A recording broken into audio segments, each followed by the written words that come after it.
মাতৃভূমি লোকাল এবার মহিলা ও পুরুষ উভয় যাত্রীদের।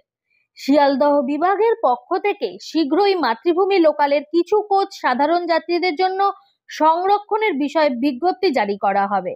শিয়ালদহ বিভাগ সম্প্রতি মাতৃভূমি লোকাল ট্রেনগুলিতে যাত্রী সংখ্যা নিবিড়ভাবে পর্যবেক্ষণ করেছে।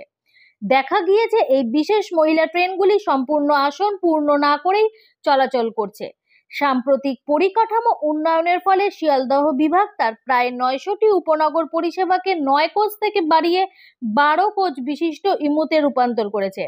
এই সামগ্রিক ধারণ ক্ষমতা বৃদ্ধির প্রেক্ষিতে দেখা গেছে মাতৃভূমি লোকালের কিছু কোচ সাধারণ যাত্রীদের জন্য বরাদ্দ করলেও মহিলা যাত্রীদের আরামদায়ক ও নিরাপদ যাত্রা ব্যাহত হবে না। শিয়ালদহ বিভাগ যাত্রীদের জন্য একটি নিরবচ্ছিন্ন আরামদায়ক ও নিরাপদ যাত্রার অভিজ্ঞতা প্রদানে প্রতিশ্রুতিবদ্ধ, বিশেষত যাত্রী নিরাপত্তা এবং সুরক্ষার উপর বিশেষ গুরুত্ব দিয়ে।